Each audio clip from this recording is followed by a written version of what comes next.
notre invité ce matin, c'est Benjamin Stora. Bonjour, Monsieur Stora, merci beaucoup d'être avec nous. Je vous en prie, installez-vous confortablement, prenez votre temps. Je vais vous présenter en attendant. Vous êtes historien, spécialiste de l'Algérie, auteur de ce livre qu'on va voir, L'arrivée de Constantine à Paris, 1962-1972. C'est aux éditions Talendier. Et c'est le récit de votre départ d'Algérie, de votre arrivée en France avec votre famille. C'est aussi le récit de votre passage de l'enfance à l'âge adulte, de votre construction intellectuelle et politique. Et ça dit aussi beaucoup de la société française, ce livre. On va longuement en parler, mais d'abord, pourquoi avoir choisi de raconter cette histoire aujourd'hui, 60 ans après ? Mais parce que, peut-être en vieillissant, je me suis aperçu qu'il fallait se retourner vers son passé et puis comprendre quel était mon rapport à la société française, qui était un rapport qui n'était pas simple, enfin qui paraissait simple, puisque nous étions français en Algérie. Mais en fait, qui n'était pas si simple, qui avait été compliqué, difficile. Et il est évident que ce qui s'est passé, ce qui se passe dans l'actualité, notamment ce qu'on appelle les problèmes d'intégration, assimilation, les problèmes de la jeunesse aujourd'hui, m'ont incité aussi à réfléchir sur mon propre parcours. C'est-à-dire comment se situer dans un monde différent, comment respecter ou pas des codes d'une société qui est différente, car la société était différente, même si nous étions français. C'est ça toute la difficulté d'ailleurs de cette histoire, c'est que nous étions ni des immigrés, ni des réfugiés, ni des étrangers, des Français, et pourtant on était tous ça en même temps. On était tous ça en même temps. Donc c'était cette question, en fait, en rapport avec l'actualité qui m'a intéressé. Évidemment, on va revenir longuement là-dessus. Hein. Ces questions d'assimilation, d'intégration, vous nous en parlez, ça fait avec ce qui se passe aujourd'hui. On va prendre votre livre dans l'ordre. Avant l'arrivée, vous parlez du départ. Le départ de chez vous. Vous êtes né à Constantine, dans une famille juive. Chez vous, on parle arabe et on vit avec les musulmans. Est-ce que ça se passe sans tension ? C'est un quartier judéo-musulman. Donc il y a à la fois des tensions, il y a à la fois de la convivialité, il y a une vie commune, en fait, fondamentalement. Il y a une vie communautaire, disons le mot. C'est-à-dire une vie où, à la fois, les gens qui appartiennent à la communauté juive vivaient ensemble, ceux de la communauté musulmane vivaient ensemble. Il y avait aussi un quartier chrétien, bien entendu. Mais en fait, c'est vrai que quelquefois, il y avait des situations à la fois de convivialité et de conflictualité. En fait, c'était le même monde. Ils vivaient dans le même univers. 1962, c'est le début, la première date de votre livre. Vous devez quitter l'Algérie. Et vous le dites, la douleur de l'exil, c'est avant tout celle de vos parents. Oui, en fait, vous savez, il y a beaucoup de littérature sur le départ, sur l'exil, etc. Et en fait, quand j'ai fait ce livre, je me suis aperçu que moi, à la différence de mes parents et d'autres livres très nombreux, j'étais plutôt content de partir. C'est ça un peu l'originalité, c'est qu'un enfant de 12 ans qui quittait l'Algérie pour aller vers la France, c'était quelque chose de très important. Une sorte d'idéalisation de la France aussi, qu'on ne connaissait pas. Donc on allait vers, disons, un territoire nouveau, une espèce de modernité nouvelle. Donc il y avait une sorte d'excitation, en fait, du départ. Même si je savais quand même, consciemment ou inconsciemment, qu'il ne s'agissait pas d'un départ de vacances, qu'il ne s'agissait pas d'un départ, disons, qui pouvait se faire avec un retour, mais que c'était un départ sans retour. Mais il y avait quand même cette volonté, cette, entre guillemets, j'allais dire, presque joie, de pouvoir, disons, découvrir un monde nouveau. Ce qui n'était évidemment pas le cas de mes parents, qui étaient beaucoup plus âgés, puisque mon père avait 53 ans et ma mère 46 ans, donc ils étaient déjà très âgés. Et par conséquent, pour eux, ça a été très, très, très difficile que d'envisager de refaire complètement leur vie dans un pays qu'ils ne connaissaient pas. Et cette arrivée dans le pays, au début, elle est beaucoup marquée par le noir, par la nuit. Vous dites, on a décollé, on a quitté l'Algérie, puis tout d'un coup, il faisait nuit. J'ai pas vu quand on a quitté les terres algériennes. Puis vous arrivez à Paris, vous vous dites, c'est la ville lumière, et vous tombez sur le noir du périphérique. C'est aussi ça que vous retenez de votre arrivée en France ? Oui, il y a beaucoup de ça, parce qu'effectivement, c'est une image, bien sûr. C'est-à-dire qu'il y a ce décalage entre le récit sur la ville lumière, à travers la littérature, bien sûr, apprise à l'école, et puis l'arrivée dans la réalité, dans le réel. Et c'est pas tout à fait la même chose, bien entendu. C'est un peu le propre, d'ailleurs, entre guillemets, de tous les immigrés, entre ce qu'ils rêvent, ce qu'ils imaginent, d'un pays, et puis en même temps, il y a la réalité. Mais ce qui est intéressant dans cette histoire, c'est qu'effectivement, comme je l'ai écrit dans ce livre, je n'ai pas vu la dernière image de l'Algérie. Vous savez, il y a toujours cette histoire de la dernière image qui s'éloigne, hein, du bateau qui s'éloigne, du quai qui s'en va, etc. Là, c'est pas le cas du tout. On est passé directement à la nuit, et donc il y a eu un effacement, disons, de cette histoire et de ce pays, un peu comme une sorte de marque symbolique d'ailleurs, quelque part, hein, cette sorte d'effacement instantané. Et en arrivant à Paris, votre père vous emmène en famille faire le tour de trois lieux symboliques. Oui. Racontez-nous. Parce que c'était effectivement quelqu'un de très pris, très amoureux de la France, de son histoire, de sa culture. Donc il nous a emmenés au château de Versailles. C'était important de connaître le château de Versailles. Et il nous a emmenés aussi au Père-Lachaise, parce qu'il y avait beaucoup de grands écrivains qui avaient été au Père-Lachaise, etc. Puis, comme on avait atterri aussi dans une banlieue très particulière, qui est la banlieue de Montreuil, il y avait le château de Vincennes, qui était juste à côté, hein, de là où nous habitions. Donc il y avait effectivement les visites de ces lieux symboliques, de ce que représentait, aux yeux de mon père bien sûr, ce que pouvait représenter la France, à la fois la magnificence, mais aussi les prisons, les donjons, et aussi bien sûr ce qui pouvait représenter le rapport aux morts, le rapport à l'histoire longue, à l'histoire extrêmement ancienne. Et il y avait la manière dont vous représentiez la France, dont vos parents représentaient la France, et puis il y a la manière dont vous avez été accueillis, dont vous avez vécu concrètement ce qu'était l'arrivée en France. À quoi elle ressemble, la France de 1962 qui vous accueille? Ça n'a pas été facile. C'est une France, en fait, qui veut oublier l'Algérie, fondamentalement, parce qu'elle sort de la guerre. 1,5 million de jeunes soldats français entre 1955 et 1962 sont partis en Algérie. Donc toutes les familles françaises, ou la plupart, ont été concernées par l'Algérie. Tout le monde avait peur aussi de cette histoire, de cette guerre. Donc le passage à l'indépendance a été, pour les Français, ressenti comme une sorte aussi de libération, quelque part.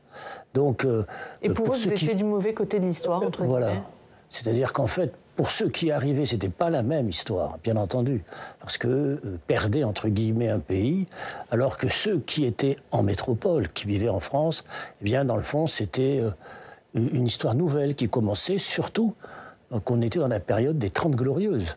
Donc c'était une France en pleine expansion économique, une pleine modernisation aussi, avec les grandes entreprises, en particulier industrielles, avec la politique très volontariste à l'époque menée par le général de Gaulle pour moderniser la France presque à marche forcée.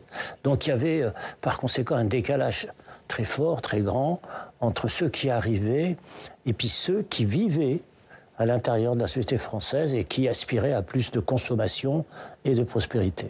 Et cette histoire, vous allez la redécouvrir grâce à René Rémond? Cette histoire, pardon, excusez-moi. L'histoire, hein, votre histoire, l'histoire de votre famille, en tant qu'historien. Oui. Est-ce que quand René Rémond vous suggère de choisir la révolution algérienne comme champ d'études, ça vous l'a fait redécouvrir? Oui, parce qu'en fait, je participais aussi de ce mouvement général de la société. C'est-à-dire, on a atterri aussi à Sartrouville, dans une banlieue ouvrière lointaine, comme beaucoup de personnes à l'époque, etc. Donc, il y avait un oubli de l'Algérie. Il y a eu 68 aussi. Bon, je me suis engagé, comme la plupart des gens de beaucoup de gens de ma génération. Il y avait une fracture générationnelle très importante, une radicalité politique, bien sûr. Donc, tout ça additionné fait qu'en l'espace de quelques années, on oublie l'Algérie. Et puis, arrivé à l'université, où je faisais mes études à Nanterre, eh bien, Jean-Pierre Rioux, qui était avec René Rémond, mes enseignants à l'époque, m'ont dit, mais dans le fond, Benjamin Stora, vous qui vous intéressez à tous les pays du monde, hein, parce qu'à l'époque, vous savez, on s'intéressait à tout. Hein, on regardait tous les pays. Et il y en a un sur lequel vous vous attardez jamais, c'est bizarre, c'est l'Algérie. Et là, j'ai réalisé qu'effectivement, je venais d'Algérie. C'est-à-dire que j'avais essayé d'oublier l'Algérie, donc de m'assimiler en fait à la société française, mais l'Algérie me rattrapait par le biais, disons, du savoir académique et du savoir universitaire. Ouais, parce que pour vous assimiler, il fallait oublier. Vous racontez aussi le détachement progressif vis-à-vis de vos parents. Oui, tout à fait. C'est-à-dire que la question de l'assimilation à la société d'accueil de la France a été effectivement un moment d'oubli de ce que pouvait représenter une vie antérieure, une vie communautaire, à base de traditions religieuses, par exemple, etc. C'était une grande rupture, le fait d'arriver en France, dans la mesure où ma famille, qui était très grande, une très grande famille, du côté de mon père et de ma mère, a été dispersée. En fait, la grande question, c'était celle de la dispersion familiale aux quatre coins de l'Hexagone. Et par conséquent, cette dispersion engendrait beaucoup de solitude. Et cette solitude, naturellement, nous ramenait à l'oubli et à essayer de se construire par soi-même. Ce qui était le problème de mes parents, d'ailleurs, hein, fondamentalement. C'était d'essayer de vivre, de se construire et pas seulement de se rappeler de l'Algérie. Mais il fallait trouver un travail, trouver un logement. Et ça n'a pas été simple. Et ça a été très compliqué, ça a été très long, ça a été très difficile. Vous racontez la solitude de votre mère également. Et ma mère en particulier a été embauchée dans une usine, elle est devenue ouvrière d'usine, ce qui est un parcours exceptionnel. Hein, pour une femme qui n'avait jamais travaillé et qui s'est retrouvée dans une usine Peugeot à la Garenne-Beson, donc à Sartrouville, dans une banlieue lointaine. Donc tous ces éléments conjugués fait qu'effectivement, l'Algérie s'était éloignée de moi. Parce que tout ça allait très très vite quand même, très très vite. Les études, la modernisation de la société de consommation, la musique, la culture d'avant et d'après 68, hein, toutes ces ruptures quand même, qui sont très très fortes, très très importantes, fait que effectivement il y a eu cet oubli qui s'était installé. Mais il est revenu, je veux dire, l'Algérie est revenue dans ma mémoire, dans ma conscience, par le biais ensuite du savoir et de la recherche universitaire. Vous parlez beaucoup de l'assimilation, hein, et vous nous en parlez encore ce matin. Qu'est-ce que ce mot assimilation il veut dire pour vous? Et est-ce qu'il a encore un sens dans la France d'aujourd'hui? Moi, je pense que oui, parce que l'assimilation, c'est s'assimiler à des codes, à des valeurs qui sont d'abord celles de la République, tout simplement. C'est-à-dire de rentrer dans une société où, avec l'adoption du principe de l'égalité politique, notamment l'égalité homme-femme, l'égalité juridique, l'égalité citoyenne. Donc c'est ça l'assimilation pour moi.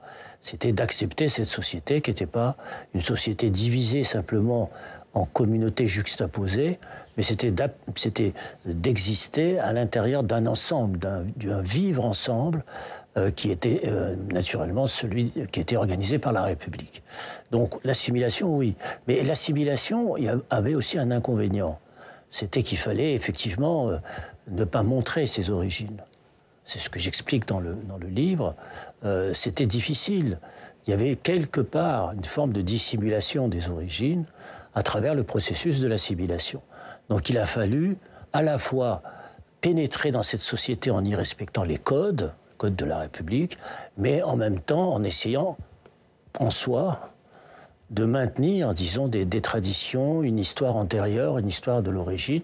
Ça a été sans arrêt, en fait, ce va-et-vient. L'assimilation, dans le fond, elle consiste dans ce va-et-vient permanent, mais qui est le propre de beaucoup d'immigrations, en fait. Ne pas montrer ses origines et ne pas montrer sa religion. Vous racontez aussi la conception différente du judaïsme que vous avez découverte en arrivant en France. Vous dites que c'était pas pareil, le judaïsme en Algérie, le judaïsme en France. Et vous avez cette phrase, cette stricte séparation entre croyances privées et pratiques publiques m'inscrit dans la société française, elle m'assimile.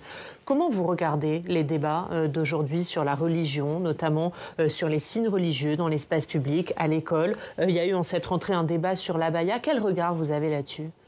Effectivement, vous avez raison de souligner le fait que le regard que je portais sur la religion n'était pas le même, parce que la vie que je menais en Algérie était une vie religieuse communautaire, où tout était réglé, régi par la question religieuse. Par exemple, la cuisine. Les plats alimentaires, les cuisines étaient liés aux fêtes religieuses. Donc il y avait toute une organisation de la vie matérielle qui se faisait en fonction, disons, de la vie religieuse. Ce qui n'était pas le cas, naturellement, lorsque nous sommes arrivés en France. Donc, lorsque j'observe cela, bien sûr, cette question s'est modifiée, bien sûr. Parce que, effectivement, le temps des années 60, des années 70, la question de l'identité, dans le fond, se posait assez peu, parce qu'il y avait d'abord le plein emploi. Donc, il n'y avait pas, disons, cette recherche, disons, d'un travail de manière désespérée, donc ça c'est très important.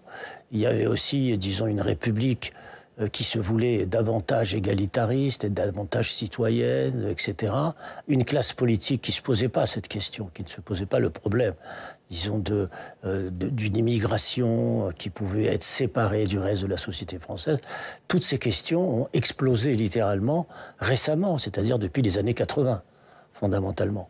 Et c'est depuis les années 80 que la question de l'appartenance religieuse est revenue sur le devant de la scène. Vous l'expliquez comment, ce basculement dans les années 80 ? Il y a plusieurs explications possibles. Il y a d'abord, à mon sens, le reflux des idées politiques collectives.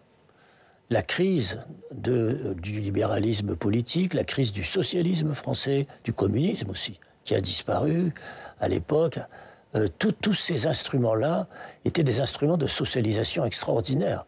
Moi, je me rappelle, dans la banlieue de Sartrouville où je vivais, le Parti communiste était très très fort pour organiser les loisirs, le sport, etc., etc.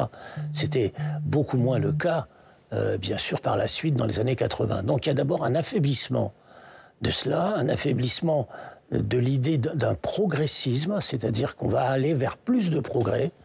Il y a au contraire l'image, l'idée qui s'installe que, dans le fond, la planète va mal, et il y a un repli individualiste, c'est-à-dire se sauver soi-même. C'est-à-dire que, paradoxalement, la montée religieuse, selon moi, elle va de pair aussi avec une montée de l'individualisme. C'est-à-dire que ça va de pair. C'est-à-dire que ça peut paraître un peu paradoxal, ce que je dis, mais c'est en fait de se sauver soi-même et retrouver le sens d'une communauté protectrice. Donc, c'est dans cette crise des idéologies politiques et sociales... Parce que la nation, aujourd'hui, c'est plus une communauté pour les gens, c'est ça aussi ? C'est-à-dire que la nation doit se redéfinir. Elle doit se redéfinir, sans arrêt d'ailleurs, par parenthèse. Ce n'est pas des questions nouvelles, elles se posaient déjà au XIXe siècle, elles se posaient avant. À chaque fois, on a l'impression, on a le sentiment que la question de l'identité nationale est une question totalement originale, nouvelle, etc. Non, c'est une question qui se pose. À la fin du XIXe siècle, il y avait l'histoire de l'Alsace-Lorraine qui était évidemment extrêmement importante. Il y a eu l'entre-deux-guerres, bien sûr, avec la question du racisme à l'égard des étrangers. Il y a eu l'exemple de Vichy, bien sûr. Enfin, je ne vais pas faire ici toute l'histoire de France, mais ça a été sans arrêt, sans cesse, une bataille pour redéfinir la notion d'un vivre ensemble et d'une nation qui se construit dans la citoyenneté. C'est le cas aujourd'hui, c'est encore une bataille, c'est à nouveau une bataille. Et puis il y a la présence aussi, il faut le dire, d'une nouvelle religion en France, qui est l'islam, qui n'existait pas, de manière aussi importante dans les années 60, mais qui existait déjà. Mais le fait, effectivement, qu'il y ait la présence, d'une nouvelle religion en France, oblige la République à réfléchir davantage sur la place de cette religion dans la société française. Est-ce qu'elle ne fait pas suffisamment, selon vous ? Ou est-ce qu'elle fait mal ? Est-ce qu'elle a du mal à faire ? À la fois, il y a ce retard, de réflexion sur le regard porté sur cette religion, mais il y a aussi le fait que, du point de vue de l'islam, il faut aussi le dégagement d'institutions représentatives communautaires et d'intellectuels, capables aussi de porter cette parole, de porter cette civilisation, parce que l'islam, c'est pas simplement une religion, c'est une civilisation. Et donc cela, par contre, c'est difficile parce qu'on ne l'a pas précisément. On est dans cet entre-deux pour l'instant. Un mot quand même sur l'antisémitisme. Vous dites, vous n'avez pas été confronté à l'antisémitisme en Algérie, vous y avez été confronté en arrivant en France. Il y a une nouvelle agression antisémite ces dernières heures à Marseille. Un étudiant juif de 21 ans qui portait une kippa, qui se rendait à la synagogue et qui a été agressé. Il y a une résurgence de l'antisémitisme dans notre pays ? Moi, je pense que oui, qu'il y a effectivement plusieurs types d'antisémitisme qui viennent s'additionner, se juxtaposer les uns par rapport aux autres, et qui est très inquiétant. Comment l'historien que vous êtes l'explique ? Cette résurgence de l'antisémitisme. Vous savez, c'est un peu toujours la même chose. Il y a plusieurs facteurs. Dans les situations de crise sociale, il y a la recherche du bouc émissaire, celui qui est responsable de la crise dans laquelle nous sommes. Alors, c'est ceux qui tirent les ficelles de l'arrière. Ça va de pair aussi avec ce qu'on appelle aujourd'hui, entre guillemets, le complotisme. C'est-à-dire, il y a le devant de la scène, les médias, les hommes politiques, etc. Et puis derrière, agissant dans l'ombre, il y a des personnages influents, qui décident de la destinée du monde. Eh bien, c'est cette vieille conception, là aussi, qui revient, qui ressurgit au fur et à mesure des crises que le pays traverse, que la France peut traverser. Donc oui, je crois qu'on a assisté à un retour, à un regain, de l'antisémitisme, parce qu'aussi, ça renvoie à ce que je disais tout à l'heure, il y a le risque, d'un communautarisme séparé, le risque d'un individualisme, bien sûr, qui est très très grand, et donc le risque de ne pas continuer à faire nation, parce qu'il faut savoir que les Juifs, en fait, comme les musulmans aussi d'un certain point de vue, appartiennent à la nation française. Ils sont dans l'histoire de la République française et n'ont pas séparé de cette histoire. Est-ce qu'aujourd'hui, la page de la décolonisation est tournée, selon vous? Pas tout à fait. Pas tout à fait. Je vois le sens de votre question à peu près par rapport à ce qui se passe aujourd'hui en Afrique. Vous savez, lorsque le président Emmanuel Macron est arrivé au pouvoir, il a prononcé un discours à Ouagadougou, je crois, en 2017, où il avait bien conscience qu'il fallait aussi en finir avec ce qu'on appelait à l'époque la France-Afrique. C'est-à-dire la décolonisation, pas simplement sur le plan économique, mais également sur le plan des imaginaires. Donc la restitution d'objets, la restitution de tableaux, qui étaient très souvent d'ailleurs des objets sacrés pour les pays africains notamment, et même d'Afrique du Nord bien sûr. Donc cette décolonisation-là, sur le plan culturel notamment, elle ne s'est pas véritablement accomplie. Alors il y a la décolonisation économique, la dépendance des liens avec l'ancienne métropole coloniale, bien entendu. Mais pour ce qui me concerne, ce qui m'intéresse, moi personnellement, par exemple dans la réconciliation franco-algérienne, puisque le président m'a chargé de faire un rapport sur cette question, ce qui m'intéresse, moi, c'est aussi celle des symboles. C'est-à-dire le fait que les nations en construction, en reconstruction, récupèrent, se réapproprient leur souveraineté en récupérant des objets, des manuscrits qui appartiennent à leur propre histoire et que la France doit restituer.